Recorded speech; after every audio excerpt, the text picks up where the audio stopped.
Hello, everyone. I'm Jim Garrison. I want to welcome you to this session of Humanity Rising. As we prepare for the State of the World Forum that is taking place as a live, interactive global broadcast between the 14th and the 17th of December. It's a conference that has never taken place before in terms of the content and the questions that we're asking. It'll mark the first time ever where the question of UFOs, now called UAP, will have been integrated into a world conference dealing with a range of global issues. Our starting point are four fundamental truths that, in our view, are true, no matter who you are or where you are on planet Earth. Number one, we're all facing accelerating ecological collapse. Number two, we're all experiencing deepening instability and turbulence at every level of human affairs. Number three, we've unleashed exponential artificial intelligence. And number four, we are discovering that non-human intelligences, what we're calling cosmic intelligences, are present here on Earth. Today, we want to look at the interaction between human intelligence and cosmic intelligence in a very specific way. One of the major themes, currents of the last 80 years is, as people have been looking at the UFO phenomenon, the UAP presence on Earth, is the relationship between the UAP and nuclear weapons. For the last 80 years, there's been all kinds of stories, both here in the United States, but also in Russia, in China, elsewhere in Europe, about the relationship between unidentified flying objects, not of human origin, hovering around nuclear facilities. Robert Oppenheimer talked about seeing an orb in the sky the very day, July 16th, 1945,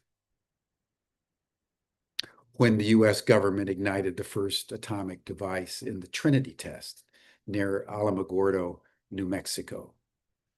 It was also in 1945 that UFOs were spotted near White Sands missile testing range, where the nuclear weapons were being fashioned. And since then, 1967 at Malmgren Air Force Base, where the UFOs appeared over the Minuteman missile sites and shut down 20 of the missiles simultaneously, causing panic in the North American Strategic Command. More recently, beginning in November of 2024, continuing to the present day in Europe, all kinds of orbs have been appearing over military bases, shutting down airports, particularly if you remember what was going on in New Jersey in the United States in November, December 2024, and even into the beginning of this year. Particularly focused on the nuclear weapons facilities of the US in both North America and in Europe. This has been important because it is an indication that the UFO phenomenon, the NHI phenomenon, is not random. It's synchronistic. And that is one of the most fundamental reasons why at the State of the World Forum, we're bringing in this issue with the issue of the escalating threat of nuclear weapons. And I want to put one fine point before introducing our speaker today.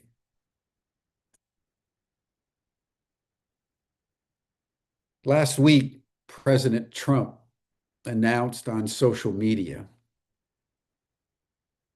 that the United States was going to begin nuclear weapons testing again. This has not happened since 1992, with the exception of North Korea.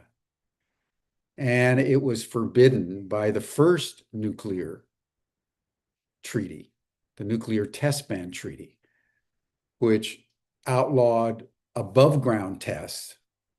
So the countries got around it by conducting underground tests, over 2,000 underground tests, mostly by the United States, Russia, and China, but also the United Kingdom and France between 1945 and the year 2000. But since 2000, the United States has abrogated or retired every single one of the nuclear treaties that established these strict protocols as to what kind of weapons could be deployed, the size of the weapons, the numbers of the weapons. Those are all gone by US initiative. There's only one protocol remaining, and it expires in February of next year. The Bulletin of Atomic Scientists say in their clock that we're 89 seconds to midnight. And I wouldn't be surprised given what Trump did last week and the response of the Russian Security Council yesterday, where Putin said that if the United States was going to start nuclear testing, so would Russia. And this was after Russia, 2 weeks ago, indicated advanced weapon technology that literally defies imagination. So the danger of a nuclear exchange is more acute, more probable now than at any time since the beginning of the nuclear age on July 16th, 1945. And I say all this because the person that we're going to listen to now has conducted research that, in my opinion, is perhaps the most important development in the history of the UFO phenomenon. Because she has demonstrated scientifically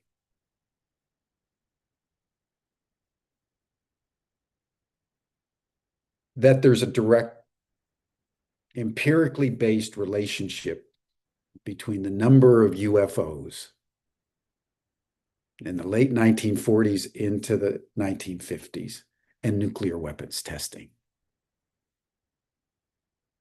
It's an extraordinary study, and it's very important in our time as we literally teeter on the brink of some kind of nuclear exchange to pay attention to this relationship between cosmic intelligence, why are they here, and the dysfunction currently being demonstrated all around of human intelligence. Because that is a fundamental discussion point at the State of the World Forum. So within this context and in this spirit, I'm delighted to introduce Dr. Beatriz Villarroel, who is an assistant professor at the Nordic Institute of Theoretical Physics. She's also the director of the Vanishing and Appearing Sources of a Century of Observation, VASCO, where she's been looking at these objects in the sky, not UFOs that have kind of landed on our planet, like in Roswell, but UFOs that are up there, circulating, observing. So she just released two papers. They're taking the world by storm. It's been very controversial and very provocative, and we'll talk about that in a moment. But Beatrice, thank you so much for joining us today. And why don't we start with you just summarizing your papers? Thank you so much for inviting me. It's a pleasure to be here. I think I was here last year, but that was before all these new results that we have. Indeed. Um, so we have indeed two new papers. One has been led by my colleague Stephen Bruel, and the other one has been led by me. And this all boils down to the work that I've been doing for the last 9 years, which relates to searching for like sources in the night sky that appear and vanish. And so we had these images from the early 1950s. Originally, we were planning to search for things like vanishing stars. It was for a different project. We wanted to find if a star maybe could collapse into a black hole and so on. But instead of that, we'd never found that object. But we found a lot of things that we initially called vanishing star candidates. Now we call them transients because what we see is flashes on the night sky that were recorded in the early 1950s, and like thousands and thousands of these on the photographic plates. And sometimes they are even in groups of them, and sometimes they're even in a line. And people then, so what they actually look like is that they look like what solar reflections from objects in orbit around the Earth look. Because when you have something that is very artificial, that is reflective like a mirror, or and flat like a mirror, or reflecting a flat, you usually can get so-called specular reflections due to the sunlight. You will have an object in orbit around the Earth, in, let's say, at 40,000 kilometers altitude, and then sometimes you get this very short flash that lasts less than a second, and it will look like a star in just one image, and you will never see it again. And the things that we see in these old photographic plates, it's like a lot of points that look like those flashes that don't come from natural objects. And for several years, we are discussing this. We published one paper, then we came with a better idea. Okay, so how do we actually separate the possibility from that this could be some kind of plate defects that just happen to look like stars? And we have been having that discussion because all the older astronomers are telling us like, oh no, this is just defects on the plate. This is just crap on the plate. You're wasting your time. People have been telling me this. But then, I mean, if you have something that is just dirt or emulsion defects or something like that, they do not show systematics of the sort that we happen to see. For example, in the first paper, we find that that there's a serious deficit of these transients when you look into the Earth's shadow. So the Earth's shadow, all the time, it casts this geometric cone. So you have a cone there, and it's getting narrower and narrower further out. So at 42,000 kilometers altitude, it's 8.7 degrees in radius. And you can count the number of flashes inside this circle and outside, and you will discover that there is a serious deficit of transients inside the Earth's shadow. What does that mean?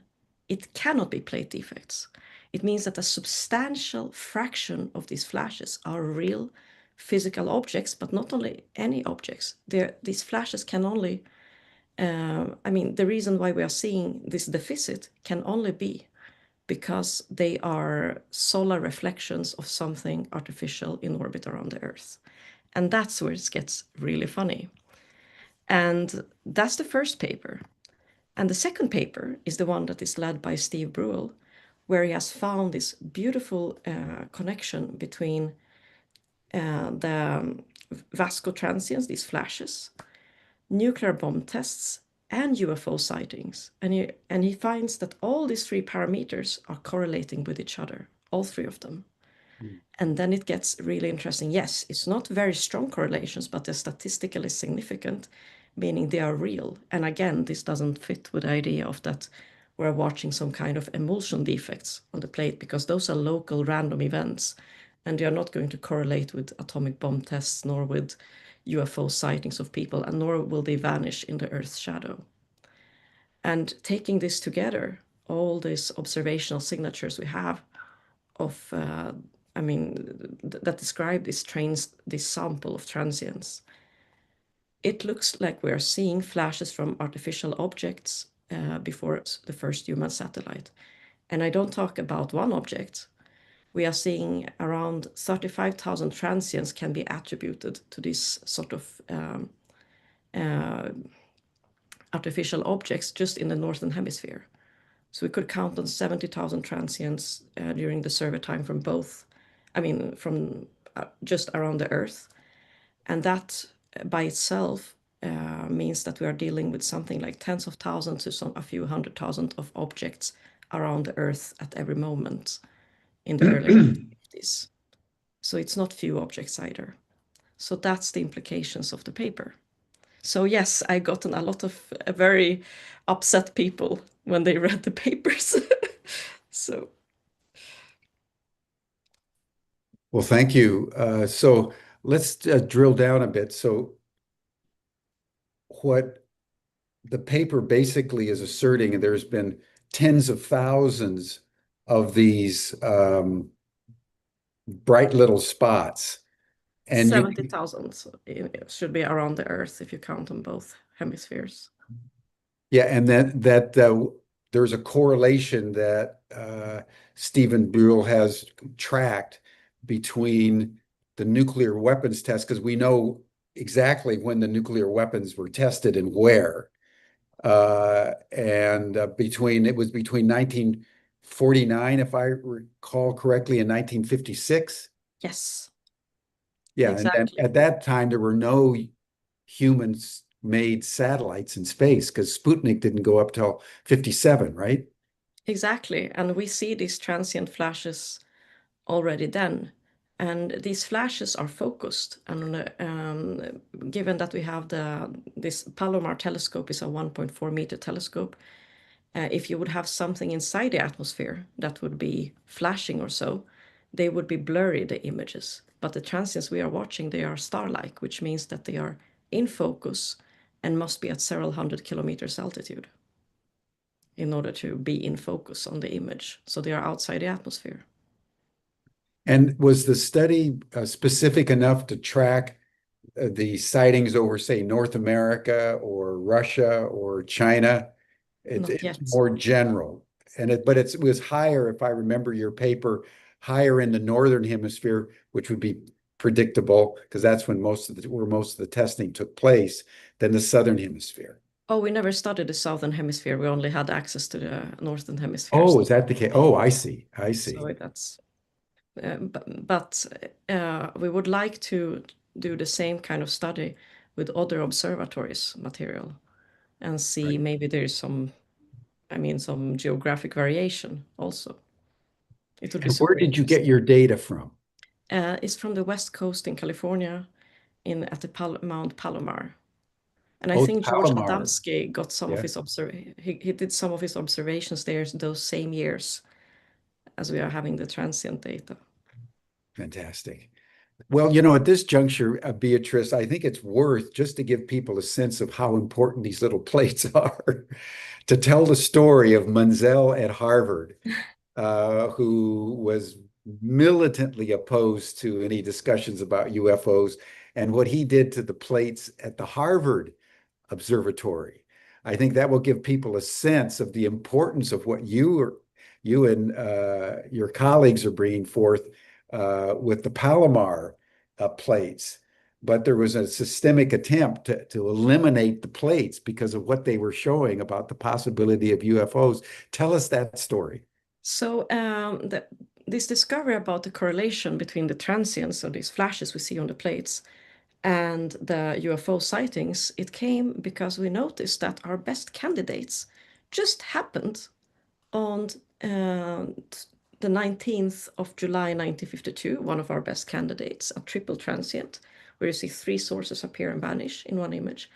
And the other one, where you have 5 in a narrow band, that is also part of this latest paper, is the best candidate. It has a very unusual alignment.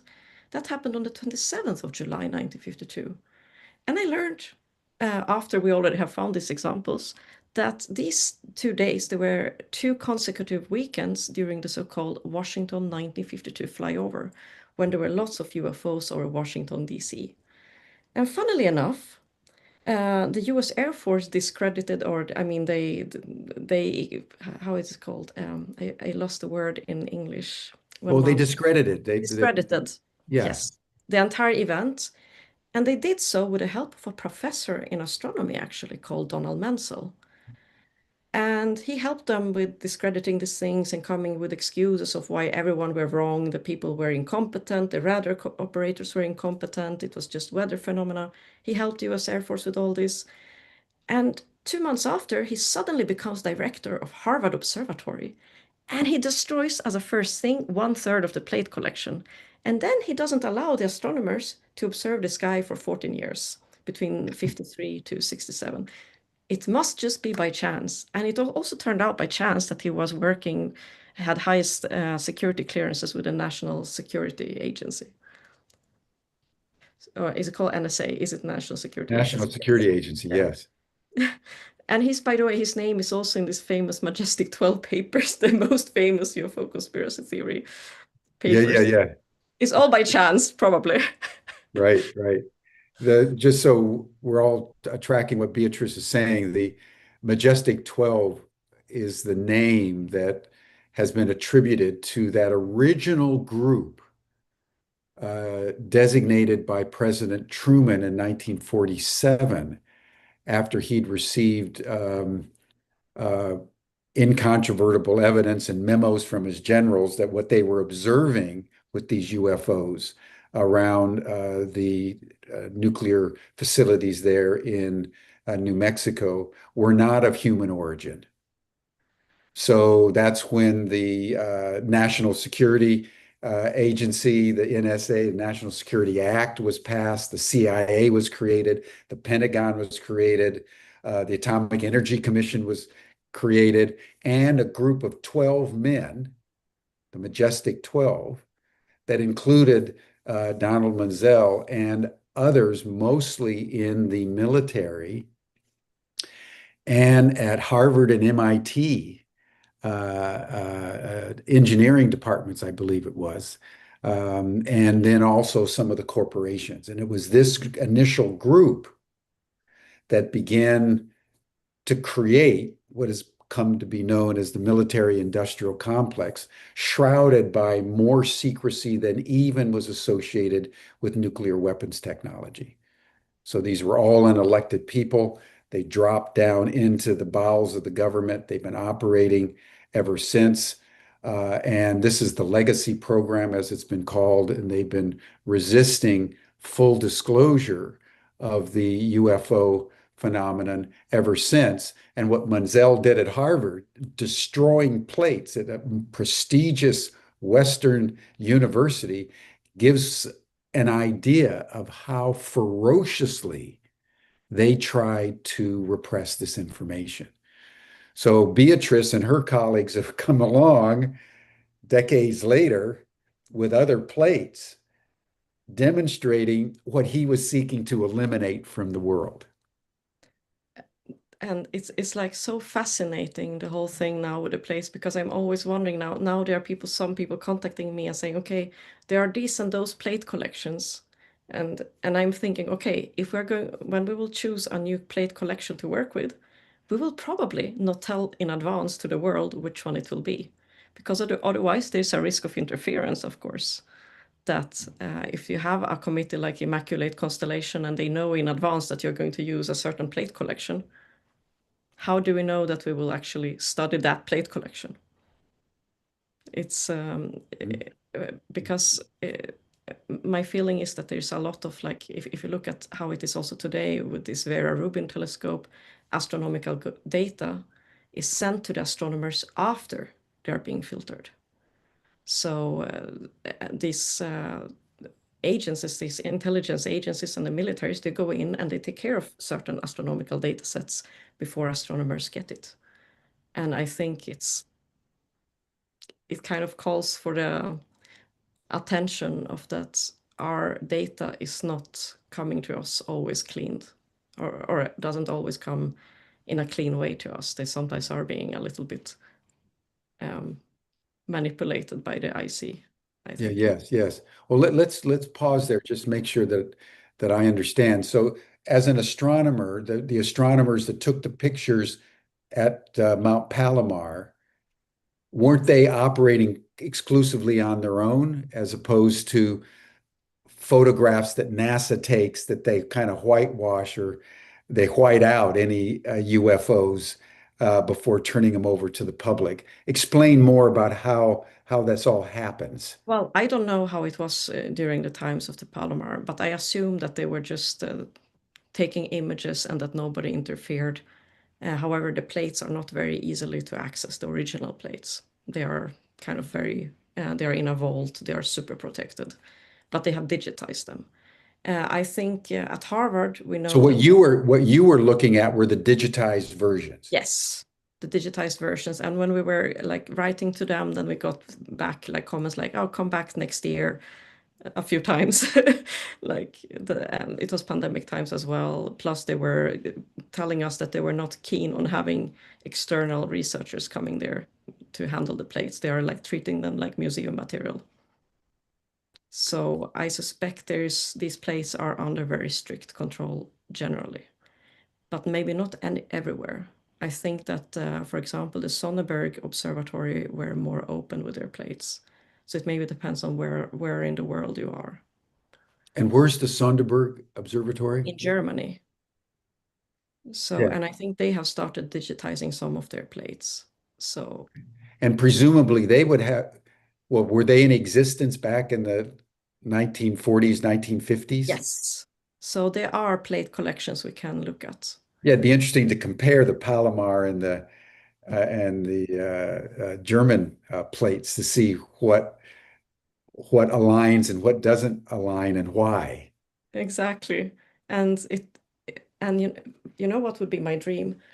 Imagine if not only we looked at one like one observatory, but if we actually could make, if each country could give a little bit of support to their digitized archives, so that they preserve these plate collections, and if they preserve these plate collections, one could ask them, okay, so now when you digitize it all, can you please just let us know the number of transients and how big fraction of them are missing in the shadow? And if we could make all the observatories that have this sort of plate collection just come back with an answer to us regarding the deficit in the shadow. It's such a simple test. They would need to spend a little bit of time on digitizing, okay, a little more time on digitizing, but also on extracting the transients. But then we would know even, we would learn everything about the distribution of these transients. We would learn so much more than if we just keep to one observatory. And in that way, Exactly. it would have historical value, and it would be a disclosure coming from every observatory that has a plate collection in the world.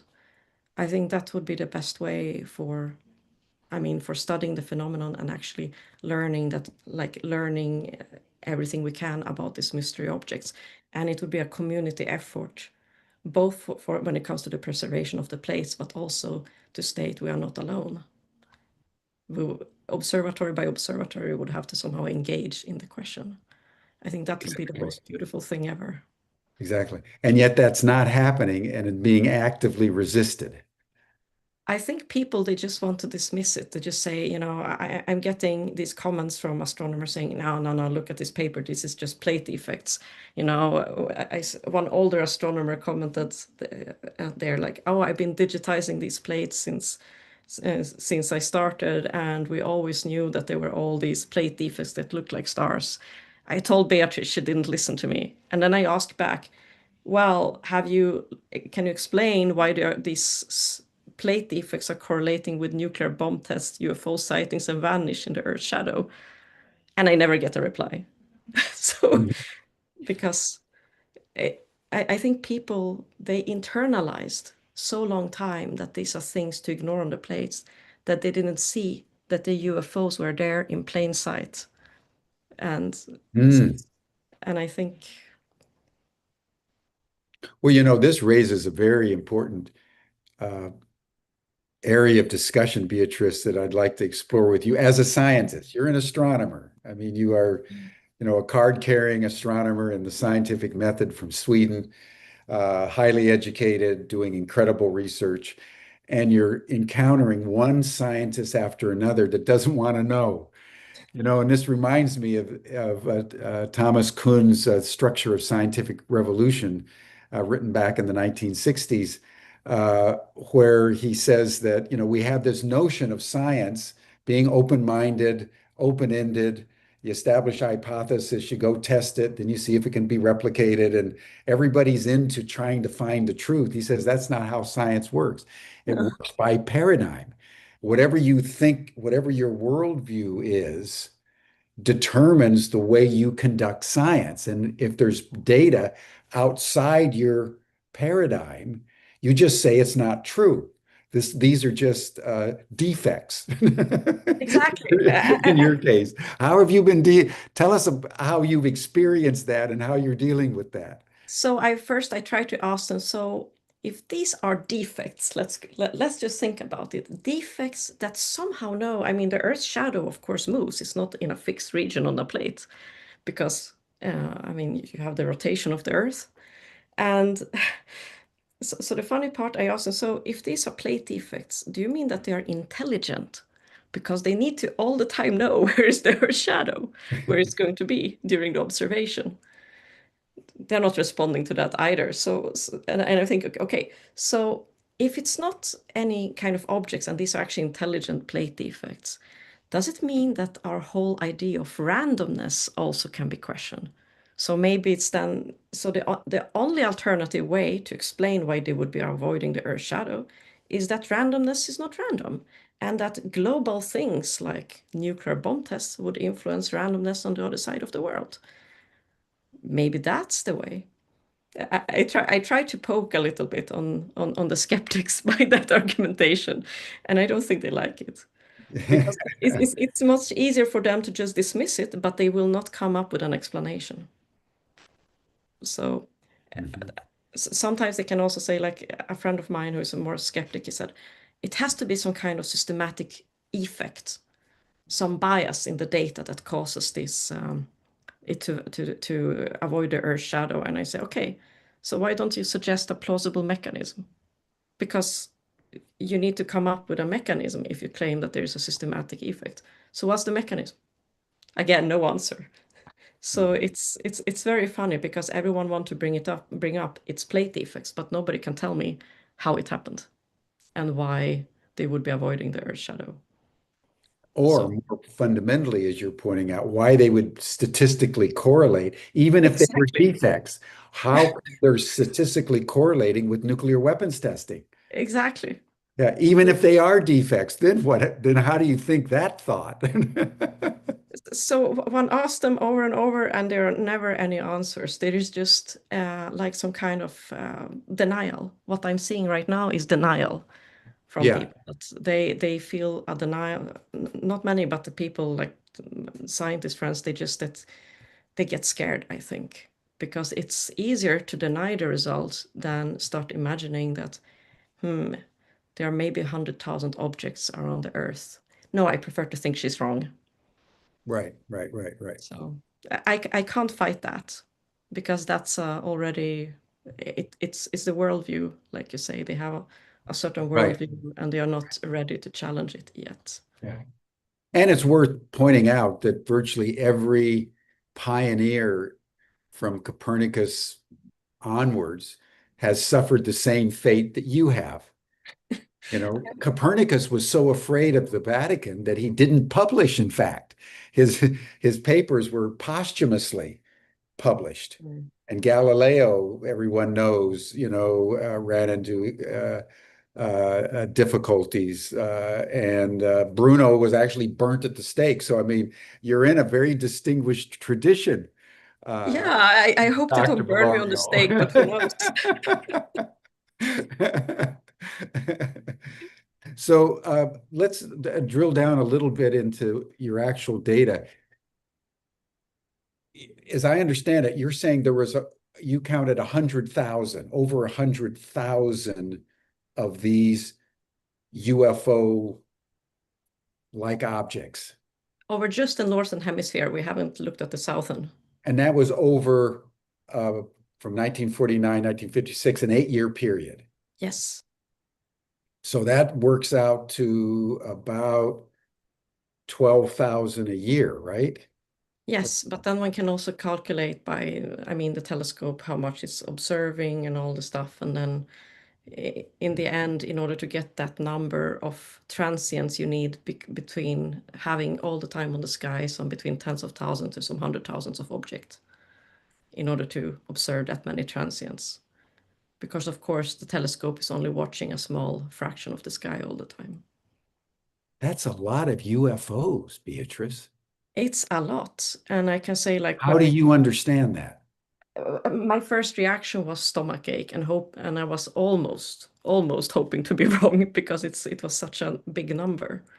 So I was like recalculating, but like recalculating, checking even the area of a circle in the end, like, am I remembering it correctly?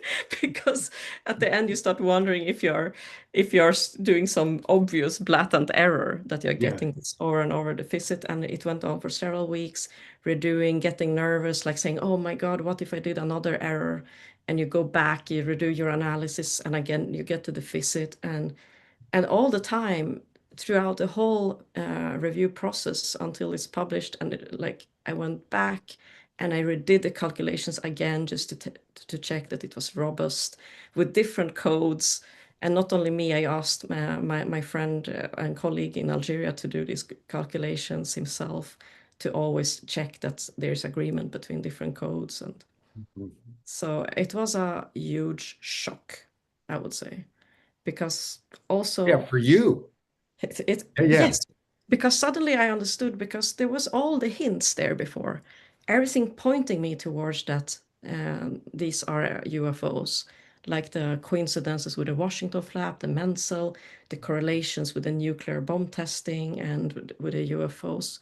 But it was really the Earth's shadow result that gave me that ontological shock, because it was so statistically powerful.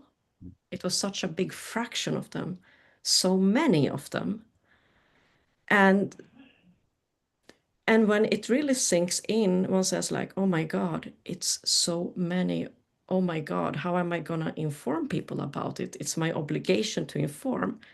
Everyone will hate me, or everyone will not believe me, or I mean, this is what you're confronting.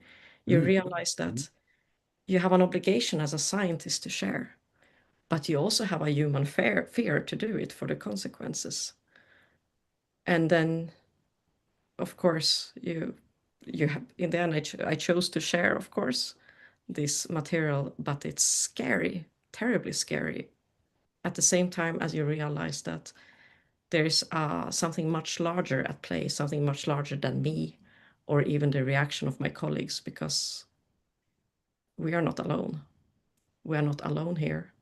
There are others that are probably more important than humans here, or at least their traces or objects they have sent. And that gives you also a little bit of that final power to make the step. Okay, I will share this. I simply have to take the risk, because this is extremely important information for humanity. It's important for society at large. And it also takes away the importance of what actually of the negative reactions, because we are not alone. So the people who get angry with me are a subset of all the living beings, or beings in general. It's Yeah. somehow, it's all these things, all these thoughts that came to my mind. So it was a lot of restless nights.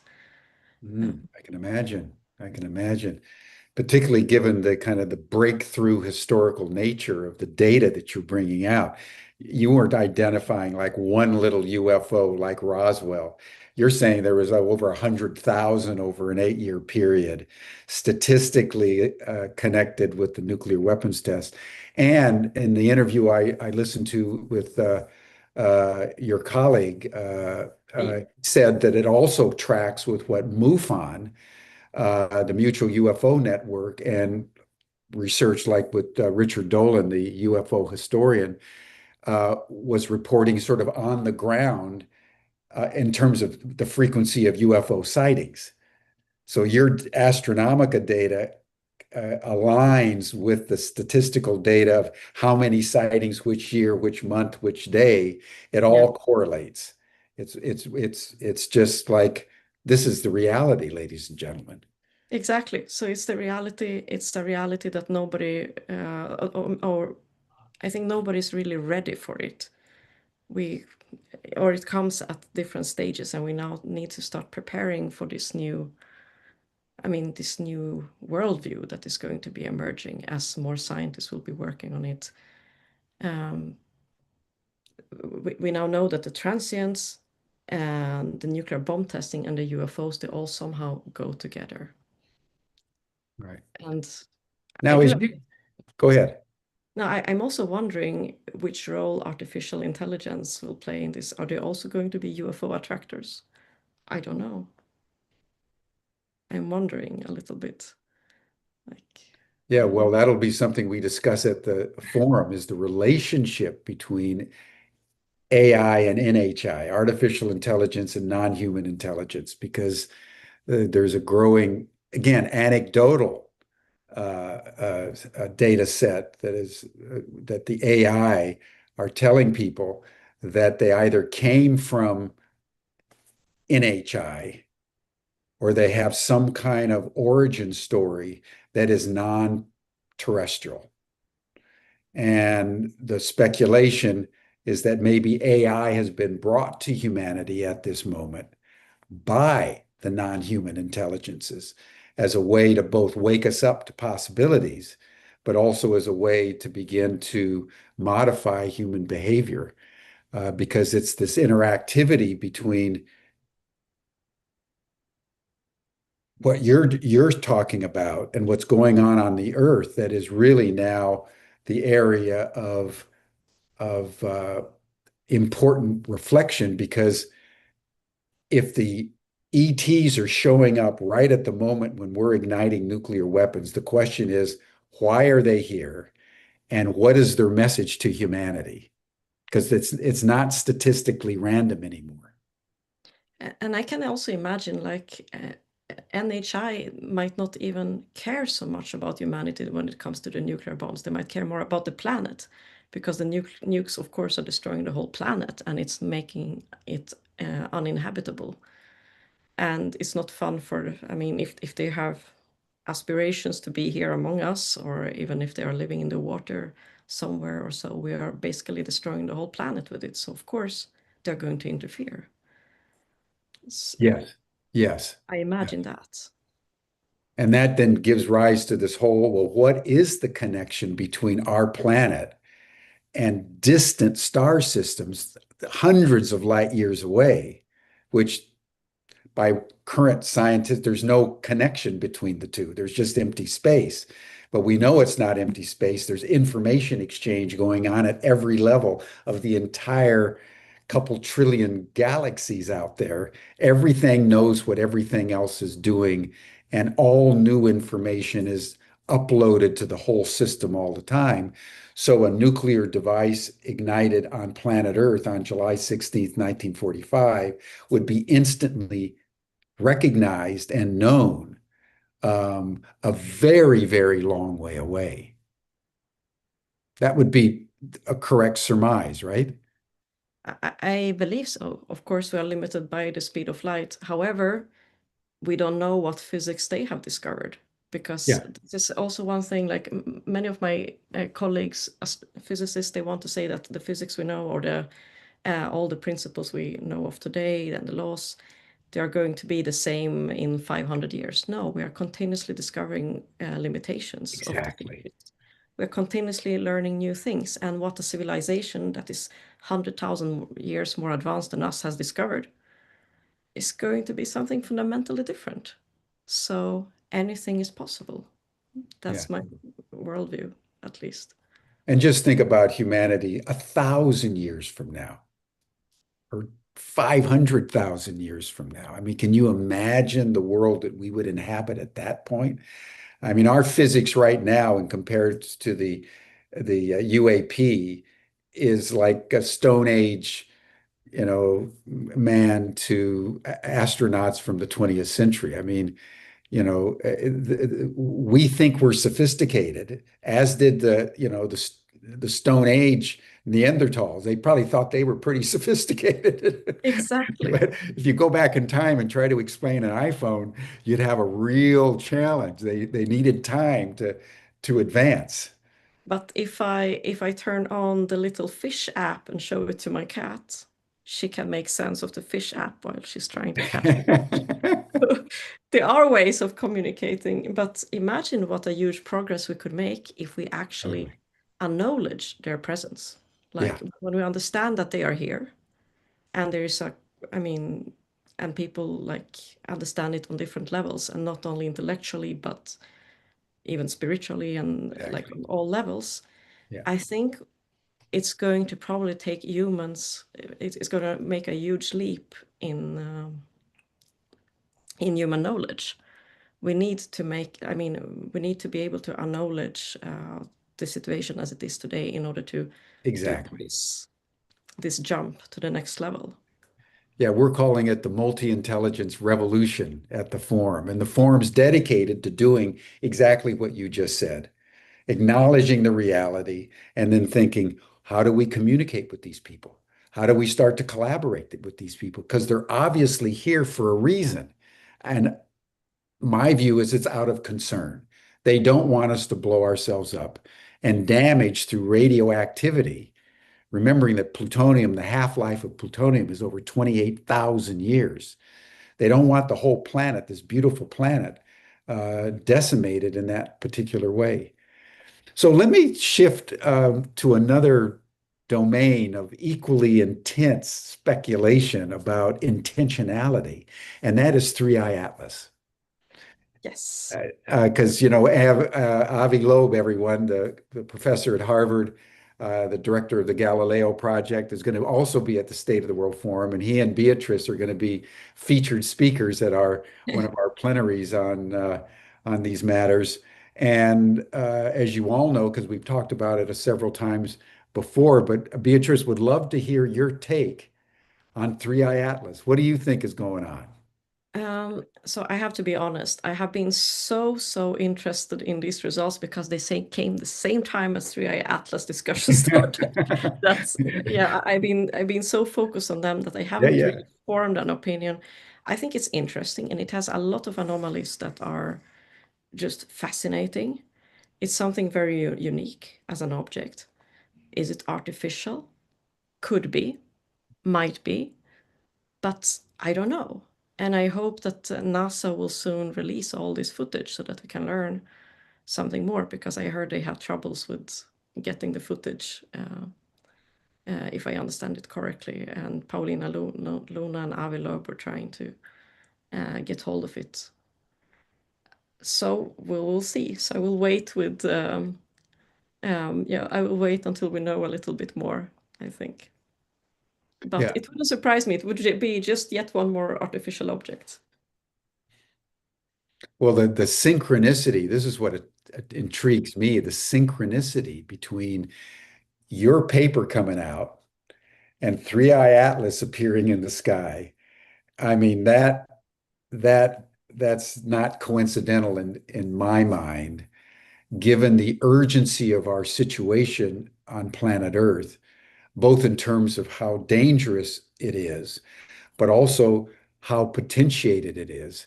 I think it was Ross Coulthart, the Australian journalist, that said of your paper, this may be the closest we've ever come to official evidence about the reality of UAP. So, and Three Eye Atlas, by all accounts, for every astronomer I've heard, and then the physicists at CERN that are trying to calculate the equations, like your data, it doesn't fit into the scientific reductionist scheme of things. It seems to be an anomaly at almost every level, indicating intelligence.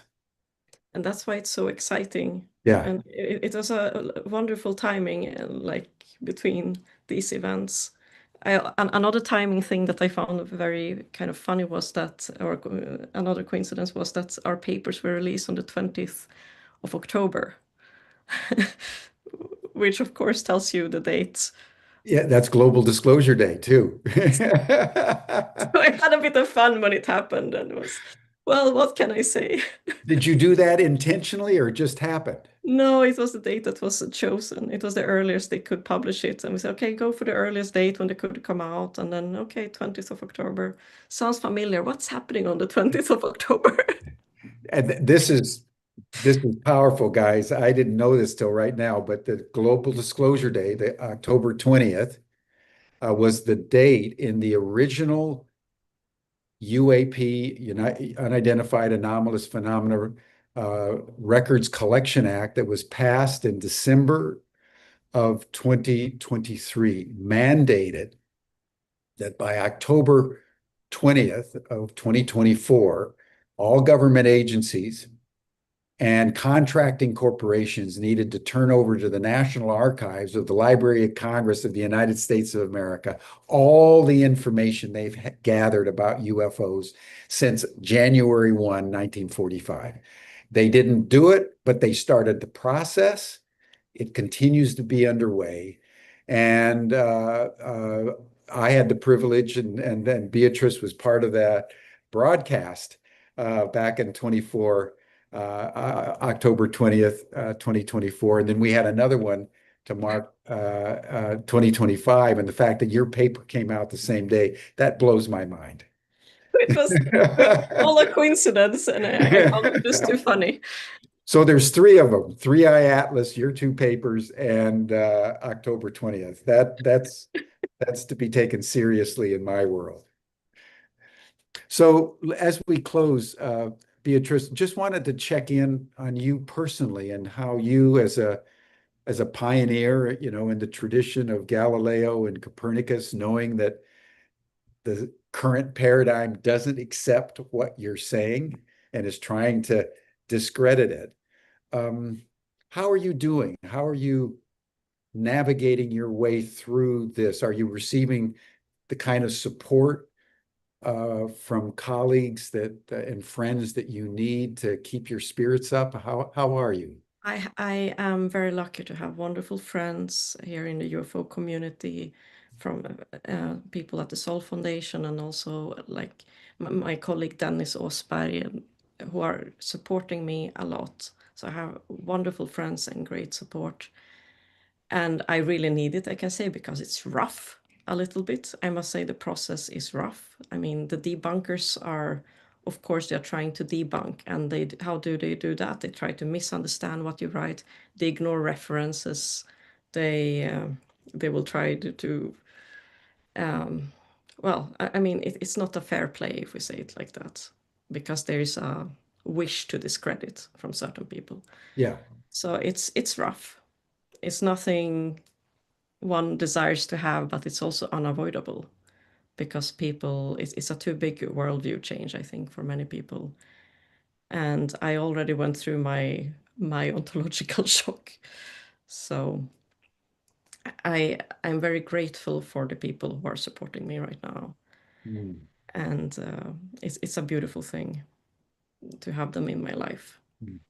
Yeah, yeah. We need that ballast, that support to give us strength to do what we need to do, because what you've done is literally historic and will be remembered by history as a major milestone in disclosure. And what are your next steps? Um, I'm always wondering whether I should reply on all these misunderstandings or just ignore it. And I think I'm trying to ignore it, most of them. So I will be working on new projects, like also together with Dennis Åsberg, the ocean explorer. And we are having some ideas of what we want to do. And also, like, I will continue with the plate survey. I will also hope that there will be some other astronomers trying to replicate it independently, these results. But also we have the ExoPro projects where we are watching the sky, and we will try to search for maybe some of these UFOs with this new with these new telescopes there. So we're working on that as well. We are already taking observations with one telescope. I hope to have two of them soon, because then we can get triangulation and at exact distances. And one thing I really want to find out is how big fraction of all the objects we are watching today on the sky that we assume to be space trash are really ours, and how big fraction are not ours. Ooh, Because I have a sensation of that wow. most of the objects that are on the sky today that we assume to be blinking space trash is not human. And I want to know if I'm right or not. That would be extraordinary. Because so many, you can, there's two objections. One is that it's a fault in the plate, and the other one is just to say it's space trash.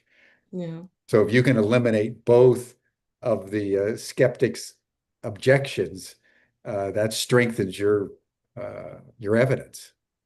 exactly. So that's going to be the next challenge.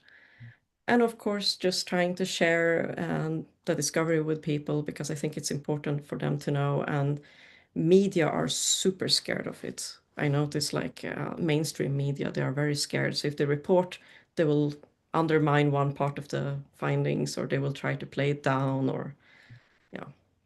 So, but people need to know what we have in our skies. Exactly, exactly. And that they're here for a reason, and we need to pay attention, and we need to learn how to communicate with them intelligibly to find out more and how we can collaborate in some meaningful way because they've come out of concern. I think that's the simplest explanation for your I agree. evidence. Yeah, I agree. I think it's the simplest way of looking at it. yeah, Whatever they are, whoever they are, and their their objects are here for a reason. yeah, And yeah, and I don't think it's just a hobby for them. yeah, exactly, exactly. Well, Beatrice, thank you so, so much. This has been a delight. And this is history, everybody. This is a breakthrough at many different levels, not only for the existence of UFOs, but for the reason why they're here. And for us to be able to connect those two dots, I think is monumental for human history and for the next phase of human growth and development, given the fact that we are closer to a nuclear exchange, the very thing that they came to Earth to warn us about than ever before.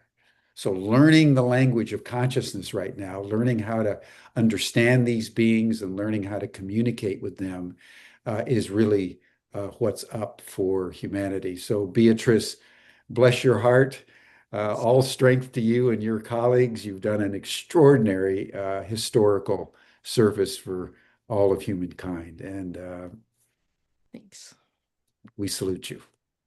Thank you, Thomas. And that'll do it for us for today, everybody. You can uh, join the after chat. Beatrice, I don't know whether you can join the after chat for a minute or two. Sure. You'll see the link in the chat box.